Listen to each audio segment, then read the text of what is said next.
오늘은 우리 열왕기상 10장의 말씀으로 은혜를 나누겠습니다. 이 솔로몬이 왕이 되었습니다. 솔로몬이 왕이 되어서 왕궁과 성전을 건축하는데 20년의 세월이 걸렸습니다.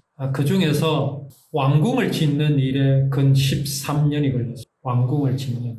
성전을 짓는 일에는 7년이 걸렸습니다.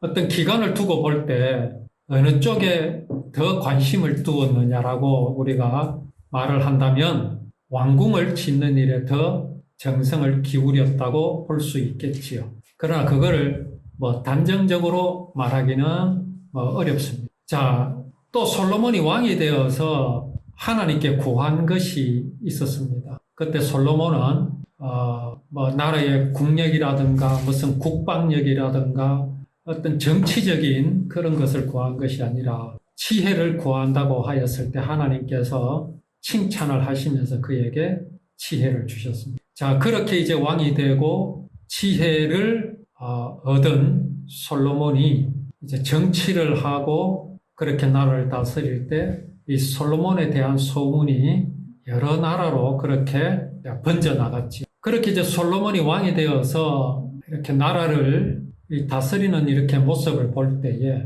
참 아쉬운 점이 많다는 것을 이제 우리가 말씀을 통해 나누었습니다. 그 아쉬움이 많다는 것이 무엇입니까? 그가 성전뿐 아니라 왕궁을 건축하는 것에서 참 이게 아쉽다라는 그런 말씀을 나누었었습니다. 왜 그랬습니까? 솔로몬에게 왕궁이 없었던 게 아닙니다. 이스라엘에 왕궁이 없었던 게 아닙니다. 다윗 왕이 성막에 있는 그 언약궤를 보고 참 아쉬운 그런 이제 마음을 토로한 것이 성경에 있지요. 그때 다윗이 뭐라고 했습니까? 나는 백향목 대리석으로 지은 궁에 살거늘 여호와의 궤는 장막에 있도다. 그렇게 아쉬운 마음을 토로한 그런 말씀이 있습니다. 무엇을 보여주십니까? 이미 이스라엘에는 훌륭한 그런 왕궁이 있었다는 말입니다. 그렇다면 왕궁을 짓는 일에 17년이라는 세월을 허비할 이유가 무엇이 있겠습니까? 하나님께서 그의 아버지 다윗을 통하여서 승리를 주시고 이제 잠잠하게 하시고 평화롭게 한 때에 솔로몬은 그 열매를 무엇으로 거두고 있습니까? 자기 몸을 누일, 자기 몸을 쉬게 할 왕궁을 짓는 일에, 그것도 화려하게 짓는 일에 몰두하였던 그런 솔로몬의 모습을 볼 수가 있습니다. 그리고 또 무엇을 했습니까? 성을 쌓는 일과 성벽을 이제 쌓는 일에 또 그는 몰두했습니다. 정말 이스라엘을 지키시는 이가 누구십니까? 옛날에 다윗이 큰 죄악을 저지른 적이 한 번 있었지요. 그게 뭐였습니까?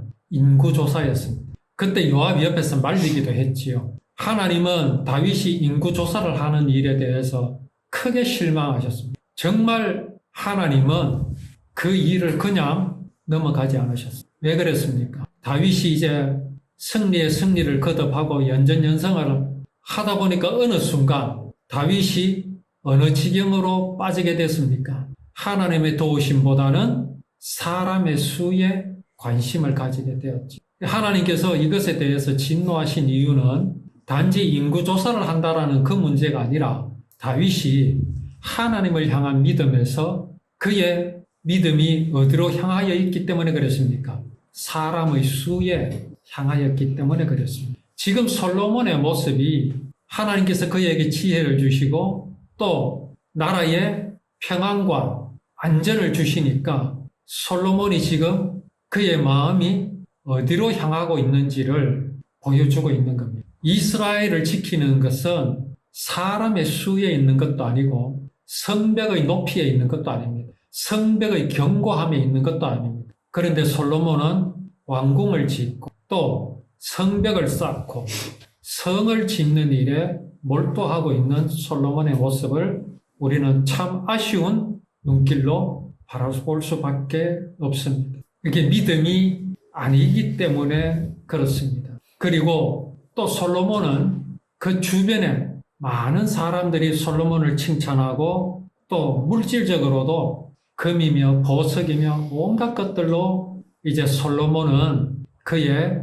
왕궁을 채우는 그런 모습을 볼 수가 있습니다. 이런 것은 오히려 솔로몬에게 독이 될 뿐이지요. 솔로몬은 지금 기고만장한 가운데 있습니다. 자기가 아주 잘난 것으로 그렇게 착각을 하고 있습니다. 물론 성경에는 솔로몬의 어떤 교만하다라고 직접적으로 기록은 하지 않고 있지만 솔로몬도 어떤 사람입니까? 우리하고 똑같은 사람입니다. 조금 IQ가 높고 똑똑할 따름이지 사람은 다 똑같습니다. 오히려 똑똑한 것이 문제가 될 수가 있죠. 그러니까 이런 가운데 있는 솔로몬에게 히람이라는 사람은 자꾸 이제 금을 갖다 바치고 백향목을 갖다 바치고 솔로몬을 자꾸 이제 부추기고 있는 그런 상황이 되어버리는 겁니다. 이를 두고 하나님께서 솔로몬에게 무슨 상급을 내리신다거나 그를 높이시는 것으로 우리가 말한다면 그건 좀 문제가 있는 그런 해석이 될 수가 있습니다. 물론 그럴 수 있지요. 그러나 상급을 받는 사람은 그 상급을 받을 만한 그릇이 되어야 합니다. 준비가 되어 있어야 합니다. 또 사람은요, 아무리 준비가 되어 있다 할지라도 이렇게 이제 육신적으로 물질적으로 풍요롭게 되면요, 그만 믿음에서 떨어지게 됩니다. 막 기도하다가 그 기도가 이루어지면 기도를 멈추게 되는 것이 사람의 마음 아닙니까? 지금 솔로몬 주변에서 일어나는 이런 일들이 과연 하나님께서 주시는 상급이라면 솔로몬은 그것을 알아채야 하는 겁니다. 그것 때문에 교만하거나 그 마음이 흔들려서는 안 되는 것이죠. 우리가 흔히 이제 하나님께서 계시는가, 하나님은 지금 일하고 계시는가 하고 그렇게 의구심을 가질 때가 많습니다. 과연 나의 기도를 들어주시는가 하고 그렇게 의구심을 가질 때가 있죠. 어떻게 생각이 되십니까? 과연 하나님이 살아계시고 나의 기도를 들어주시는가? 저는 이것을 어느 순간 참 생각이 떠오르더라고요. 그런데 중요한 사실을 우리가 발견할 수 있습니다. 그게 뭡니까? 하나님은 내 생각에 살아계실 거라 한다고 해서 하나님이 살아계시는 게 아닙니다. 하나님은 일을 하지 아니하신다고 내가 생각한다고 해서 하나님이 일을 멈추신 거 아닙니다. 태양은 언제나 그 자리에 똑같은 모습으로 있는 것과 같이 하나님은 어제나 오늘이나 또 내일 영원히 동일하신 분입니다. 과연 하나님이 일하신다? 나의 기도를 들어주신다? 아닙니다. 내가 그렇게 생각하고 있는 그때의 하나님이 비로소 일하신 게 아닙니다. 그렇지 않습니까? 하나님은 늘 똑같으시거든요. 변함이 없으신 분입니다. 내가 변하는 거죠. 내 생각이 변하는 겁니다. 나를 향하신 하나님의 사랑, 나를 향하신 하나님의 관심은 언제나 똑같습니다. 그렇다면 우리의 기도는 어떻게 하는 기도가 맞겠습니까? 하나님 지금 도와주시옵소서, 하나님 지금 일하시옵소서, 하나님 지금 나를 사랑해 주시옵소서. 아닙니다. 내가 하나님을 바로 깨달을 수 있는 믿음이 열리게 기도해야 합니다. 내 마음이 열리게 기도해야 되는 게 옳은 겁니다. 솔로몬의 지금 환경이 어떻습니까? 화납니까? 그렇습니다. 우리가 보기에는 이런 보름달이 없습니다. 그렇지요? 기뻐서 좋아서 미칠 지경입니다. 나라는 평안하지요. 주변에서는 자기의 그 지혜를 듣기 위해서 몰려들지요. 히람은 말도 안 하는데 온갖 걸 다 갖다 주지요. 이런 태평성대가 어디 있습니까? 그러나 그건 육신의 눈으로, 사람의 눈으로 보이는 장면일 뿐입니다. 과연 지금 이 상태가 이스라엘과 솔로몬에게 보름달이겠습니까? 초생달이겠습니까? 아니면 금음이겠습니까? 하나님은 절대로 변하지 않으십니다. 다윗을 도우셨던 하나님, 다윗을 책망하셨던 하나님, 솔로몬에게 지혜를 주신 하나님, 지금 솔로몬이 온갖 이제 부귀와 영화를 누리는 이때의 하나님은 전혀 변함이 없으십니다. 사람이 변하고 있을 뿐입니다. 오늘 내가 하나님을 향한 믿음과 하나님이 마치가 아니죠. 하나님이 살아계심을 더욱 느끼고 있는 이 순간이 다른 게 아닙니다. 내 마음이 달라졌을 뿐입니다. 그렇다면 우리는 변함이 없으신 하나님을 느끼고 누릴 수 있는 비결이 뭐겠습니까? 마음이 청결해야 합니다. 마음이 가난해야 합니다. 마음이 낮아야 합니다. 이걸 가지고 오늘날 교회에서는 또 선동을 하지요. 마음이 청결하고 마음이 가난한 것은 피우는 마음이다라고 말합니다. 그걸 가지고 교묘하게 또 헌금을 강요하고 있어요. 주머니에 돈이 없어야 마음이 가난해진다고 그렇게 선동을 합니다. 그런 말이 아닙니다. 마음이 청결하고 가난하다는 것은 성경 말씀이 우리에게 가르쳐 주시는 인간, 사람의 본질이 무엇인지를 정확하게 아는 겁니다. 성경 말씀은 우리 인생이 어떻다고 말씀해 주십니까? 형편없이 가난하다고 형편이 없이 공허한 것이 인생이라고 말씀하십니다. 어느 종교가 사람이 그런 것이라고 말해주는 종교가 어디 있습니까? 사람은 능히 부처고, 사람은 능히 마음을 비울 수 있고, 사람은 능히 신이 될 수 있다고 가르쳐 주는 것이 사람의 종교입니다. 그런 사람의 마음은 결코 가난한 마음이 아닙니다. 내가 하나님과 같이 될 수 있다고 하는 심히 교만된 마음 아닙니다. 인간은요, 비울 것도 없는 너무나 공허한 것이 사람인 것을 우리는 결코 잊어서는 안 됩니다. 내 마음은 항상 하나님을 향하여 내가 하나님과 같이 될 수 있다라고 하면서 하나님을 향해 달려들고 있는 내 모습이란 것을 우리는 하나님 앞에서 잊어서는 안 됩니다. 그런데 지금 솔로몬의 환경이 어떻습니까? 솔로몬의 주변의 환경이 지금 어떻게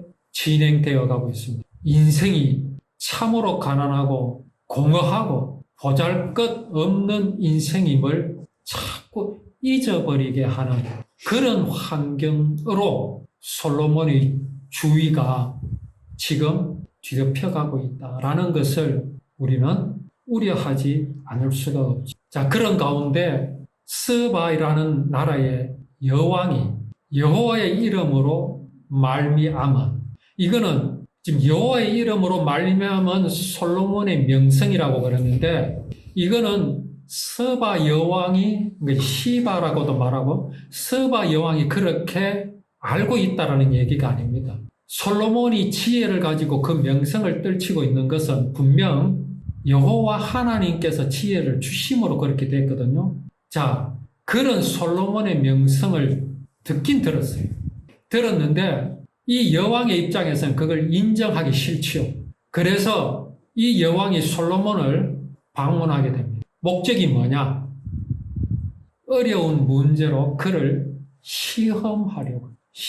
이건 솔로몬을 시험하는 것이 아니라 누구를 시험하는 것이 됩니다. 하나님을 감히 사람이, 이 여왕이 시험해 보고자 하는 겁니다. 참 교만한 거지요. 왕이 뭐 대단한 거라고, 여왕이 뭐 대단한 거라고. 과연 저 솔로몬이 지혜를 가지고 있는데 소문에 듣자 하니 하나님께서 주신 지혜라고 하더라. 과연 그런 것인지 내가 한번 시험해 보리라 하고 솔로몬을 찾아온 겁니다. 참으로 솔로몬 또한 이스라엘의 지금 이 놀라운 광경들은 전에도 없었고 후에도 없는 그런 광경입니다. 솔로몬이 하나님께로부터 또 지혜를 얻어서 그의 이름이 주변 나라로 만방으로 지금 뻗어나가는 이 시점입니다. 앞에서도 말씀드렸지만 참 솔로몬이 그렇게 하나님께로부터 지혜를 얻고 또 하나님의 은혜로 자기 아버지 다윗이 나라를 완전히 평정하게 하고 또 주변 나라들을 정복함으로써 잠재우고 이렇게 평안한 때에 솔로몬은 왕위에 앉았습니다. 그런데 솔로몬은 자신도 모르는 사이에 엉뚱한 것에 정성을 쏟고 또 자기의 마음을 완전히 빼앗겨버리는 참 그런 아쉬운 그런 장면들을 우리는 봅니다.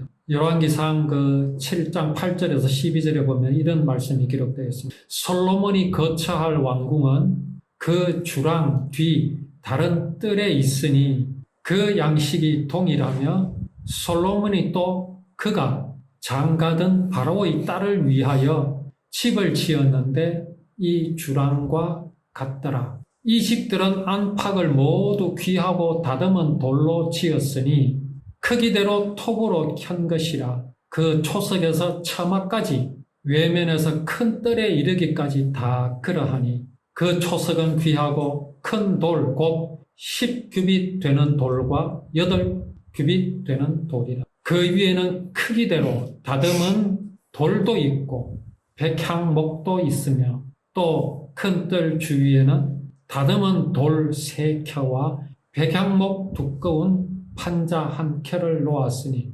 마치 여호와의 성전 안뜰과 주랑에 놓은 것. 뭐라고 되어 있습니까? 여호와의 성전 안뜰과 주랑에 놓은 것. 뭔가 어색하지 않습니까? 이게 지금 솔로몬의 마음입니다. 솔로몬이 뭔가 지금 잘못돼 가고 있음을 보여줍니다.